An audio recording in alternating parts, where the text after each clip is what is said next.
আসসালামু আলাইকুম। আমি ডাক্তার শামসুন্নাহার সুমি, শিশু নিউরো অ্যান্ড অটিজম কেয়ার থেকে বলছি। আমি বর্তমানে শিশু নিউরোলজিস্ট হিসাবে এবং সহকারী অধ্যাপক হিসাবে আগারগাঁও নিউরোসায়েন্স হাসপাতালে কর্মরত আছি। প্রায় দীর্ঘ 10 বছর ধরে নিউরোসায়েন্স হাসপাতালে শিশু নিউরোলজিস্ট হিসাবে কর্মরত আছি। আমাদের কাছে শিশুরা নানাবিধ নিউরোলজিক্যাল সমস্যাগুলো নিয়ে আসে এবং কি নিউরোলজিক্যাল সমস্যাগুলো নিয়ে আমাদের কাছে বাচ্চারা আসে বা কি প্রবলেম আছে শিশুদের, সে বিষয়ে আমি একটু সংক্ষেপে বলবো। আমাদের কাছে মেইনলি আসে বাচ্চারা সমস্যা নিয়ে সেগুলি হলো ইপিলেপসি বা মৃগী রোগ। দেখা যাচ্ছে বাচ্চাদের খিঁচুনি হয়, অনেক খিঁচুনি হয় যে জ্বর ছাড়াও হয়, অনেক খিঁচুনি জ্বর সহ হয়। বিভিন্ন ধরনের কারণ নিয়ে তারা আমাদের কাছে আসে। এটা একটা অনেক কমন সমস্যা শিশু মৃগী রোগের। এছাড়া আসে মাথা ব্যথা অনেক ধরনের কারণ থাকতে পারে। অনেকের মাইগ্রেন হয়, বড়দের মতো শিশুদেরও মাইগ্রেন হয়। এছাড়া দেখা যায় যে বাচ্চারা এখন অতিরিক্ত টেলিভিশন দেখে এবং স্ক্রিন টাইমে আসক্ত এবং অনেক পড়ার স্ট্রেস, এই সমস্ত কারণ নিয়েও বাচ্চারা মাথা ব্যথা নিয়ে আসে। এছাড়া হয়তো দেখা যায় যে অনেক সময় ব্রেন টিউমার থাকে বা অনেক ধরনের জটিল সমস্যার কারণেও দেখা যায় যে মাথা ব্যথা নিয়ে আমাদের কাছে আসে।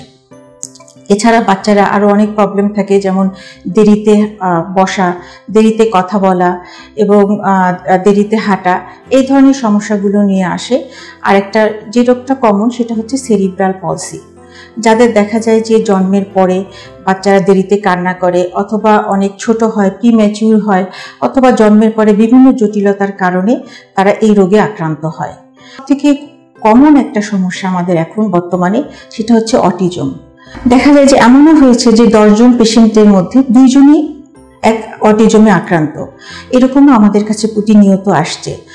অটিজমের লক্ষণগুলো হচ্ছে বাচ্চা আই কন্ট্যাক্ট করছে না, বাচ্চা দেরিতে কথা বলছে, বাচ্চারা তার নিজের একটা জগৎ নিয়ে তৈরি করছে। দেখা যাচ্ছে তার কোনো শারীরিক সমস্যা নেই, কিন্তু তার এই সমস্যাটা হচ্ছে মানসিক সমস্যা অথবা বিকাশগত সমস্যা।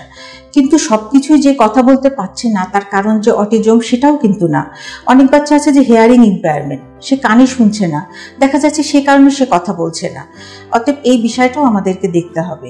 এছাড়া আরও কিছু কমন সমস্যা আছে, যেটা হচ্ছে বাচ্চারা অস্থির মতি এবং অমনোযোগী। তারা পড়াশোনায় অমনোযোগী এবং অতিরিক্ত অস্থির স্কুলে, এবং দেখা যাচ্ছে যখন বাইরে নিয়ে যাচ্ছে বাবা মা, সেখানেও অনেক অস্থির। এই অস্থিরতার কারণে দেখা যায় যে বাবা মারা বাচ্চাকে কোনো সোশ্যাল অ্যাক্টিভিটিতে নিয়ে যেতে চায় না। এটা একটা বাচ্চাদের অনেক কমন সমস্যা। এছাড়া আরও কিছু সমস্যা আছে, দেখা যায় যে মাংসপেশির সমস্যা, মাংসপেশি দুর্বল। এই জন্য দেখা যায় যে অনেক ভালো বাচ্চা হাঁটতে পারছে, কিন্তু কিছুদিন পরে দেখা যায় যে সে হাঁটা চলা সবকিছুই হারিয়ে ফেলছে। এই ধরনের সমস্যাগুলো নিয়ে আমাদের কাছে আসে।